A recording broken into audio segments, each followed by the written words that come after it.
Once a criminal, always a criminal.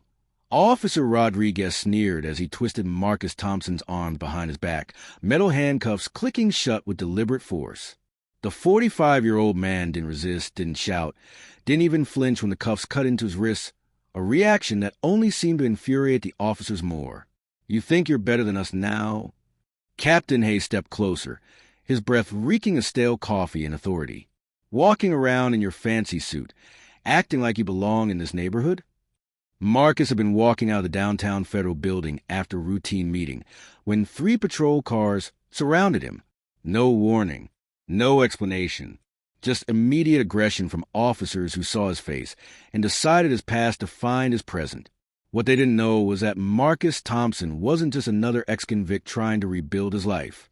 He was Lieutenant General Marcus Thompson, United States Army, recently appointed to oversee military justice reform, a position that required him to understand both sides of the system in the most personal way possible.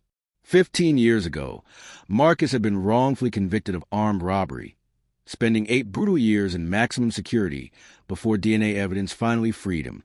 Those years had forged him into something unbreakable. But more importantly, they had given him a mission that went far beyond personal redemption. "Check his pockets," Hayes commanded. These types always carry something illegal. The irony wasn't lost on Marcus. Here he stood, a man who had dedicated his post-prison life to military service and legal reform, being treated exactly like the stereotype they assumed he represented. His expensive suit, earned through years of exemplary military service, was being wrinkled by rough hands searching for weapons that didn't exist. "Clean, Captain," Rodriguez reported, sounding almost disappointed. Hayes studied Marcus's calm demeanor with growing suspicion. Most people in handcuffs showed fear, anger, or desperation. This man radiated the quiet confidence of someone who had survived far worse than anything these officers could dish out. "What's that smirk about?" Hayes demanded, noticing the slight upturn of Marcus's lips. Marcus wasn't smirking at a situation. He was thinking about the small device sewn into his jacket lining, currently transmitting everything to a very interested audience at the Pentagon. He was also thinking about the meeting he'd just left, where federal officials had briefed him on suspicious patterns of police misconduct in this exact precinct. A brief flashback flashed through his mind. 3 months ago, sitting in the Secretary of Defense's office, being asked to investigate reports of systematic harassment targeting former inmates trying to reintegrate into society. "We need someone who understands both worlds," the Secretary had said. "Someone who can document the reality, not just the statistics." I said, "What's funny?" Hayes grabbed Marcus by the collar, his voice rising. "Nothing, officer," Marcus replied evenly. "Just thinking about how sometimes people don't realize they're being tested." Rodriguez exchanged glances with Hayes. "Tested by who?" Marcus said nothing, but his slight smile suggested he knew something they didn't. Something that would soon turn their moment of perceived power into their worst professional nightmare.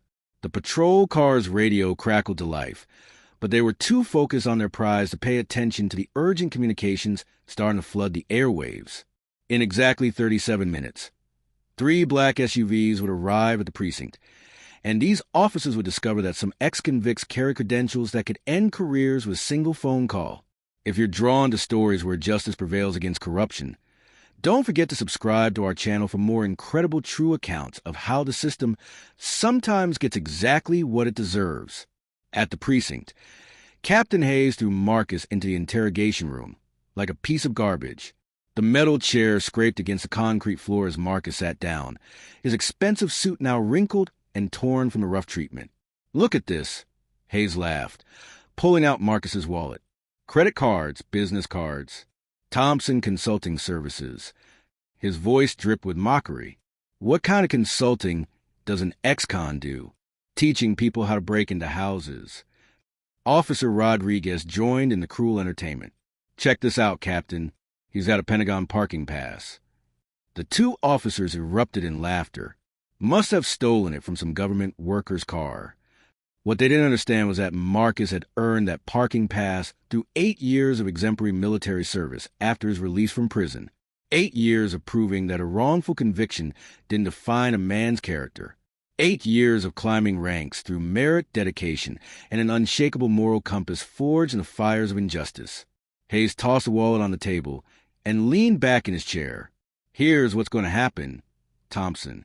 We're booking you for public disturbance, resisting arrest, and possession of stolen government property. That Pentagon pass?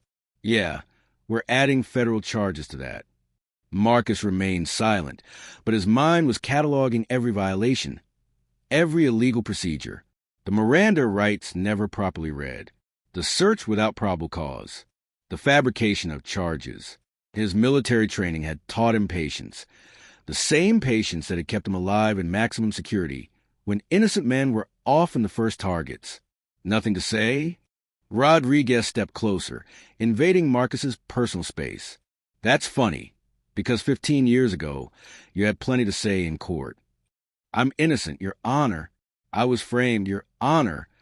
His voice became high-pitched, mocking. How'd that work out for you? For a brief moment, Marcus felt the old rage stirring, the same fury that had consumed him during those first years behind bars. But then he remembered the promise he'd made himself the day DNA evidence cleared his name. Never let anger make decisions that intelligence should make. You know what I think? Hayes pulled out his phone and started typing. I think we should let the community know we caught another career criminal trying to infiltrate decent neighborhoods. Social media loves these stories. Marcus watched Hayes compose a Facebook post with his photo from the arrest. Local police apprehend convicted felon posing as businessman in downtown area, thanks to citizens who reported suspicious behavior. Within minutes, the post had dozens of likes and comments calling Marcus everything from scum to typical criminal. What Hayes didn't know was that Marcus's jacket contained more than just a hidden recording device. Sewn into the lining was a GPS transmitter that had been tracking his location since the arrest began. At this very moment, a small team at the Pentagon was watching those coordinates with growing concern. Rodriguez's radio crackled. Unit 47, we got multiple calls coming in about your arrest downtown. Local news wants a statement. Hayes grinned. Perfect. Let them know we're cleaning up the streets, one criminal at a time. The irony was devastating. Here sat a man who had transformed his wrongful conviction into a mission to reform military justice. A man personally chosen by the Secretary of Defense to investigate patterns of discrimination in civilian law enforcement. And these officers were about to make him the poster child for their own corrupt practices. Marcus shifted slightly in his chair, and his movement revealed a small detail that Hayes missed entirely. The faint tan line on his wrist where his general's watch usually sat. Military precision had made him remove all obvious indicators of rank before this undercover operation. But some habits die hard. Processing will take all night, Hayes announced with satisfaction. Maybe longer, depending on how cooperative you are. Federal charges require extra paperwork. You understand. What Hayes didn't understand was that federal charges also required federal oversight. And federal oversight meant that very soon, people with significantly more authority than a small-town police captain will be asking very uncomfortable questions about this arrest. Marcus looked at the clock on the wall. 9:23 p.m., according to his mission parameters. If he hadn't checked in by 10 p.m., Protocol 7 would automatically activate. That meant satellite tracking, Pentagon alerts, and a response team that wouldn't be interested in Hayes' excuses or Rodriguez's social media posts. But something told Marcus that tonight's injustice ran deeper than just two corrupt officers. The way they operated with such confidence suggested a system that protected them, encouraged them, maybe even rewarded them. This wasn't just individual racism. This was institutional rot that needed to be exposed from the inside out. As Hayes continued his cruel monologue about criminal scum infecting decent neighborhoods, Marcus made a decision that would haunt these officers for years to come. Instead of revealing his identity now, he would let them continue digging their own graves. Every illegal action, every constitutional violation, every cruel comment was being recorded not just for his protection, but for the comprehensive federal investigation that was about to rain down on this entire department. The question wasn't whether justice would come. It was whether these officers would realize their mistake before it was too late to save their careers, their reputations, and possibly their freedom. Based on Hayes' next phone call to someone he called a councilman, Marcus suspected they were about to make their situation infinitely worse. The precinct's front desk phone rang at exactly 9:47 p.m., but Officer Martinez at the reception didn't think much of it until the caller identified himself as Colonel David Chun from Pentagon Military Personnel Command. We're conducting a routine welfare check on Lieutenant General Marcus Thompson. Our records show he should have checked in by now. Martinez fumbled with his logbook. Sir, we don't have anyone by that name in custody. Check again. African-American male, mid-40s, arrested approximately 2 hours ago downtown. The phone suddenly felt heavy in Martinez's hand. He glanced toward the interrogation rooms where Hayes and Rodriguez were still processing their suspect. Hold on, sir. In the interrogation room, Hayes was showing Marcus photos on his phone. Screenshots from social media of the arrest going viral. Look at this, Thompson. Career criminal back where he belongs. Already got 200 shares. His cruelty knew no bounds, but Marcus remained silent, mentally cataloging each violation for the comprehensive report that would soon destroy Hayes' career. What Hayes couldn't see was a small LED light on Marcus's jacket that had been blinking red for the past 30 minutes, a signal that Pentagon monitoring systems had lost contact with their operative and automatic protocols were now in effect. Detective Sarah Mitchell had been watching the interrogation from the hallway, increasingly disturbed by what she witnessed. At 52, she was a senior detective in the precinct, a 28-year veteran who had seen corruption before, but never this blatant. When she noticed Hayes posting arrest photos on social media, she knew she was witnessing something that could destroy the entire department. Mitchell knocked on the interrogation room door. Captain Hayes, I need a word. Hayes looked annoyed. We're in the middle of processing, detective. Now, Captain. Her tone brooked no argument. Outside the room, Mitchell kept her voice low. Jim, what are you doing? Posting arrest photos on social media? Interrogating without counsel present? This isn't protocol. Hayes waved dismissively. Relax, Sarah. Councilman Williams personally asked me to handle this one carefully.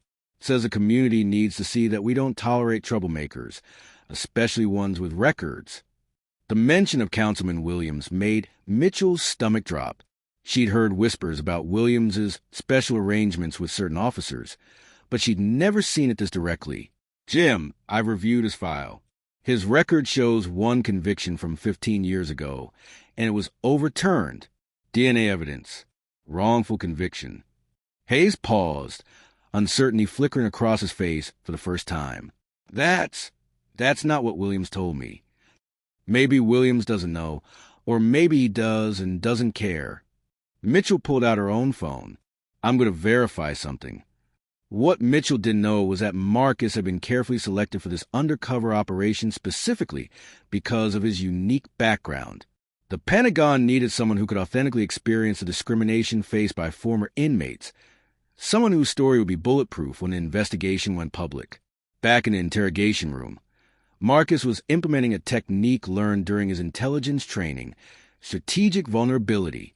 He appeared increasingly tired, defeated, allowing Hayes and Rodriguez to feel completely in control while his hidden devices captured every constitutional violation. You know what I think? Rodriguez leaned back in his chair. I think you never really left the criminal life. Probably running drugs, using that consulting business as a front. Marcus finally spoke, his voice barely above a whisper. I just want to call my lawyer. Sure you do. Hayes laughed. Every guilty man wants his lawyer. At exactly 10 p.m., Marcus's GPS device automatically sent an escalation signal to Pentagon security. Within minutes, 3 different federal agencies received alerts about a missing military officer. The response chain that began moving was like watching dominoes fall, each notification triggering the next level of federal intervention. Detective Mitchell returned to the hallway, her face pale. Hayes, we have a problem. I just called to verify his identity through standard channels. And Hayes was losing patience. His military ID isn't fake. Marcus Thompson is a lieutenant general in the United States Army, currently on active duty in the Pentagon's Military Justice Reform Division. The color drained from Hayes' face. That's impossible. The Pentagon is sending representatives here tonight to verify his status. Mitchell's voice was grim. If we detained a general illegally, Rodriguez emerged from the interrogation room. Captain, the suspect is asking about his phone call again. Hayes stared at Rodriguez like he'd just announced the building was on fire. Rodriguez, go to the front desk and find out about any calls from military personnel. As Rodriguez hurried away, Mitchell stepped closer to Hayes. Jim, listen to me carefully. Everything you've done tonight, the social media posts, the interrogation without counsel, the falsified charges, it's all going to come out. If this man really is a general, he's not. Hayes' voice cracked. Williams said he was a career criminal, a troublemaker who needed to be taught a lesson. Then Williams lied to you, or he's been lied to. Mitchell grabbed Hayes by the arm. Either way, you're about to be caught in the middle of something much bigger than a simple arrest. Inside the interrogation room, Marcus checked his watch. The GPS signal would have triggered Pentagon protocols exactly 12 minutes ago. That meant he had approximately 18 minutes before military vehicles arrived at the precinct. 18 minutes to gather final evidence of the systematic corruption he'd been investigating for 6 months. Officer Hayes, Marcus called out when the captain returned. I'd like to make that phone call now. Hayes looked rattled, uncertainty replacing his earlier arrogance. Yeah, about that. We're still processing your paperwork. Marcus smiled, not the defeated expression Hayes expected, but something that made the captain deeply uncomfortable. That's fine. I'm sure the Pentagon will understand the delay when they arrive. Pentagon? Hayes' voice was barely a whisper. My colleagues are probably wondering why I missed my scheduled check-in. Marcus leaned back in his chair. They tend to worry when generals go missing during active investigations. The room fell silent, except for the tick of the wall clock. Hayes stared at Marcus as the full scope of his mistake began to dawn on him. This wasn't just a wrongful arrest. It was potential career suicide, federal charges, and the exposure of whatever corrupt arrangement he had with Councilman Williams. Outside, Detective Mitchell was making urgent phone calls, trying to verify Marcus's identity through official channels. What she discovered would confirm her worst fears and set in motion events that would reshape the entire department. But for now, Marcus sat calmly in the interrogation room, watching Hayes' world collapse one terrifying realization at a time. The real question wasn't whether the truth would come out. It was whether these officers would compound their mistakes or finally start following a law they'd sworn to uphold. The silence in the precinct was shattered by the sound of multiple vehicles pulling into the parking lot. Through the windows, Hayes could see black SUVs with government plates, their occupants moving with military precision. His hands started trembling as the full scope of his mistake became clear. This can't be happening, Rodriguez muttered, watching armed federal agents step out of the vehicles. He's just some ex-con. Williams told us he was nobody. Detective Mitchell burst through the station doors, her face pale. Hayes, we need to talk. Now. She pulled him aside, whispering urgently, I just got off the phone with the Pentagon. Marcus Thompson isn't just a general. He's the head of military justice reform. He reports directly to the Secretary of Defense. Hayes felt his world collapse. That's impossible. Williams said, Williams lied to you or he was set up too. Mitchell's voice was grim. Either way, you're about to be the center of a federal investigation. The station doors opened, and Colonel James Morrison entered, followed by military police and federal investigators. His silver eagles gleamed under the fluorescent lights as he surveyed the scene with the cold efficiency of a career military officer. I'm Colonel Morrison, Pentagon Investigative Services. Where's Lieutenant General Thompson? Hayes could barely speak. He's an interrogation room, too. And who authorizes detention? Morrison's voice carried the authority of someone accustomed to immediate answers. Captain Hayes made the arrest, Mitchell said, stepping forward. But, sir, there seems to have been a misunderstanding about the suspect's identity. Morrison's expression didn't change. Show me the arrest report. Hayes handed over the paperwork with shaking hands. Morrison read it quickly, his face growing darker with each line. Public disturbance?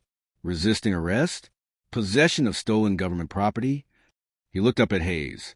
Captain, Do you realize you just arrested one of the highest-ranking military justice officials in the United States? Meanwhile, Councilman Williams had arrived at the station, expecting to congratulate Hayes on another successful arrest. Instead, he walked into a nightmare. Federal agents were setting up equipment. Military personnel were securing evidence. And his carefully constructed system of corruption was crumbling in real time. What is the meaning of this? Williams demanded, his political arrogance still intact. Colonel Morrison turned to face him. And you are? Councilman David Williams. I oversee public safety in this district, and I demand to know why federal agents are in my precinct. Morrison consulted his tablet. Councilman Williams. General Thompson has mentioned you specifically in his reports. We'll need to speak with you as well. The color drained from Williams's face. Reports? What reports? The 6-month investigation into systematic harassment of former inmates, civil rights violations, and abuse of power. Morrison nodded to his team. Gentlemen, please escort the councilman to a secure area. He's now part of federal investigation. In the interrogation room, Marcus finally stood up as Colonel Morrison entered. Colonel, thank you for prompt response. General Thompson, are you injured? Morrison's concern was evident. Nothing permanent. But I have 6 hours of recorded evidence of constitutional violations, conspiracy to violate civil rights, and abuse of power. Marcus gestured to his hidden recording devices. Everything's been documented. Morrison activated a tablet, displaying the real-time data that had been streaming from Marcus's devices. Sir, we've been monitoring the entire situation. Hayes posted your arrest on social media, conducted an illegal interrogation, and conspired with civilian official to fabricate charges. Through the interrogation room's one-way glass, Marcus could see Hayes and Rodriguez being read their rights by federal agents. Williams was arguing with investigators, his political mask finally slipping as the reality of federal charges set in. The most damaging evidence came from Williams himself, Marcus told Morrison. He admitted on recording that he specifically targets former inmates for harassment, regardless of their current status or the legality of their activities. Morrison nodded. We've also discovered financial records showing Williams receives payments from private prison companies for maintaining high recidivism rates in his district. Your arrest tonight was part of a systematic campaign to drive former inmates out of the area. Hayes was brought to an adjacent room where Marcus could observe his interrogation. The once arrogant captain was now a broken man, realizing that his career, pension, and freedom were about to disappear. Captain Hayes, the federal interrogator began, you posted photos of General Thompson's arrest on your personal social media account. Can you explain why you violated department policy and federal privacy laws? Hayes stammered. Councilman Williams told me to make an example of him. He said the community needed to see that we don't tolerate troublemakers. Did Councilman Williams identify General Thompson as military personnel? No. He said he was just another ex-con trying to act respectable. Hayes' voice broke. He told me Thompson was a career criminal who needed to be put back in his place. The interrogator displayed Hayes' Facebook post on a screen. This post, which he made while General Thompson was in custody, has been shared over 2,000 times. You wrote, another criminal back where he belongs. Thanks to concerned citizens for reporting suspicious behavior. Do you understand that you just committed libel against a federal official? Rodriguez was in another room, facing his own interrogation. The recording devices had captured his cruel comments about Marcus's past, his participation in the illegal search, and his conspiracy to fabricate evidence. Officer Rodriguez, you stated on camera that you believed General Thompson was running drugs and used his consulting business as a front. What evidence did you have for these accusations? None, Rodriguez admitted, his voice barely above a whisper. We just assumed. Williams said he was trouble. So you participated in the arrest and harassment of a federal official based on no evidence. Only the word of a civilian politician? Rodriguez nodded, tears streaming down his face. My career is over, isn't it? Williams was in the most precarious position of all. The federal investigators had his phone, his computer, and 6 months of documented communications with Hayes and other officers. The evidence of his systematic campaign against former inmates was overwhelming. Councilman Williams, we have text messages between you and Captain Hayes discussing quota requirements for arrests of former inmates. Can you explain these communications? Williams tried a political doublespeak. Those messages have been taken out of context. We were simply discussing public safety initiatives. The investigator played an audio recording. Williams's voice filled the room. I don't care if they're clean now. Once a criminal, always a criminal. Make their lives difficult enough, and they'll leave on their own. Williams's face went ashen. Where did you get that recording?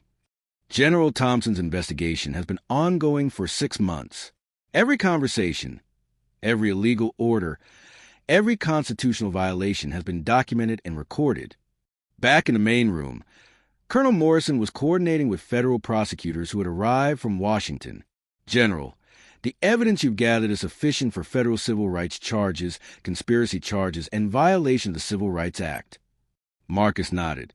What about the other victims? The former inmates who've been systematically harassed by this system? The Justice Department will be reviewing every arrest, every traffic stop, every interaction with former inmates over the past 2 years. We're expecting dozens of cases to be overturned and hundreds of thousands in federal damages. Detective Mitchell approached Marcus with genuine remorse. General, I want to apologize for what happened tonight. I should have intervened sooner. Detective, you did intervene. Your actions tonight prevented this from becoming worse, and your testimony will help ensure this never happens again. As dawn broke over the precinct, the local news crews arrived to find federal agents leading Hayes, Rodriguez, and Williams away in handcuffs. The story that Williams had thought would showcase his tough-on-crime policies instead became the lead story about federal corruption charges and civil rights violations. Marcus stood at the precinct window, watching his tormentors face the consequences of their actions. 6 months of careful investigation, 1 night of documented abuse, and a lifetime of military discipline had combined to destroy a system of corruption that had operated with impunity for years. But this wasn't just about individual justice. It was about systemic change. The evidence gathered would lead to federal oversight of the entire department, new policies protecting former inmates from harassment, and a legal precedent that would protect vulnerable populations across the country. Colonel Morrison joined Marcus at the window.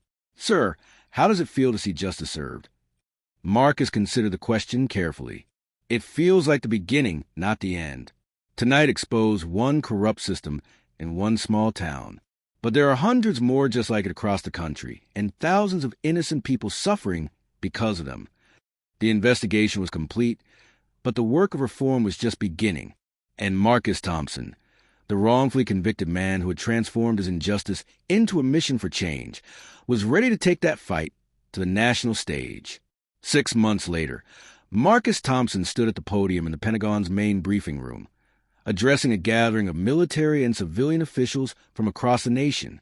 His general's uniform, perfectly pressed and adorned with ribbons earned through years of distinguished service, represented a journey that few could comprehend, from wrongfully convicted prisoner to one of the most respected voices in military justice reform. The Thompson Protocols, as they have become known, were now being implemented in police departments nationwide. The comprehensive guidelines for preventing discrimination against former inmates had already prevented dozens of cases similar to Marcus's arrest, protecting vulnerable populations who couldn't fight back with federal authority. Detective Sarah Mitchell, now promoted to chief of police in the Reform Department, had become one of Marcus's strongest allies.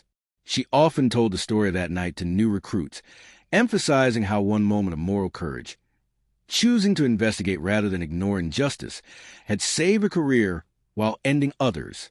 That night taught me that integrity isn't about following orders, she would tell them. It's about following your conscience, even when it's difficult. The consequences for Hayes, Rodriguez, and Williams have been swift and permanent. Hayes received 5 years in federal prison for civil rights violations, conspiracy, and abuse of power. His pension was stripped, his law enforcement certification permanently revoked. The man who once proudly posted photos of criminals in handcuffs now worked night shifts at a warehouse, forbidden from ever wearing a badge again. Rodriguez faced similar charges, serving 3 years and losing everything he'd worked for in his law enforcement career. The officer who had mocked Marcus's past now understood what it meant to have a criminal record follow you everywhere, making employment nearly impossible. But it was Councilman Williams who suffered the most complete downfall. The federal investigation revealed years of corruption, including taking bribes from private prison companies to maintain high arrest rates. He received 8 years in prison and was ordered to pay $2.3 million in restitution to victims of his discriminatory policies. The private prison contracts were terminated. The systematic harassment campaign against former inmates was disbanded. Most importantly, 347 wrongful arrests were overturned, restoring the records and reputations of hundreds of people who had been targeted simply for trying to rebuild their lives. Marcus frequently received letters from those whose cases had been dismissed, former inmates who could now find employment, obtain housing, and live without the constant fear of police harassment. Their gratitude reminded him why he had endured that night in the interrogation room, not for personal revenge, but for systematic change. General Thompson, a reporter asked during a recent press conference, "How do you feel about the officers who arrested you that night?" Marcus considered the question carefully. "I feel sorry for them. They allowed their prejudices to blind them to the possibility of redemption, transformation, and second chances. They saw my past conviction and assumed it defined my entire worth as a human being. In doing so, they destroyed their own futures while trying to diminish mine." The irony was profound and perfectly just. Hayes, Rodriguez, and Williams had tried to use Marcus's criminal past to destroy him, but their own criminal actions had destroyed them instead. They now faced the same challenges they had inflicted on others, finding employment with a criminal record, rebuilding reputations, and proving that people could change.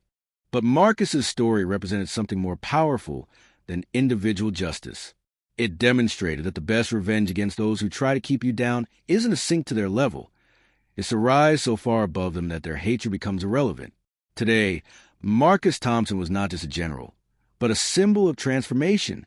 His consulting firm, legitimately successful, employed dozens of former inmates, helping them navigate the challenges of reintegration. His book, From Cell Block to Command, A Journey of Justice, had become required reading in criminal justice programs nationwide. The precinct where he had been humiliated now displayed a plaque honoring his service and sacrifice. The same building where Williams had orchestrated corruption now housed a community center offering job training and legal aid to former inmates. Standing in his Pentagon office, looking out at the American flag flying in the courtyard, Marcus reflected on the words that had guided him through his darkest moments in prison.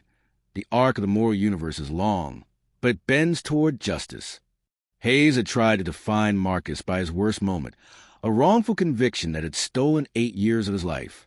But Marcus had refused to let that moment define him. Instead, he had transformed it into a source of strength, wisdom, and purpose that now protected countless others from similar injustice. The best revenge, Marcus had learned, wasn't destroying your enemies. It was building something so meaningful that their hatred became powerless against your success. Hayes, Rodriguez, and Williams had tried to keep an ex-convict in his place. Instead, they had unleashed a force for justice that would protect the vulnerable long after they were forgotten. True victory wasn't just about punishing those who wronged you. It was about ensuring they could never wrong anyone else again. And in that mission, Marcus Thompson had succeeded beyond anything his tormentors could have imagined. If the story of transformation and justice inspired you, subscribe to our channel for more incredible true accounts of people who turned their greatest challenges into their most powerful victories. Because sometimes the best way to defeat injustice is simply become everything your oppressors said you could never be.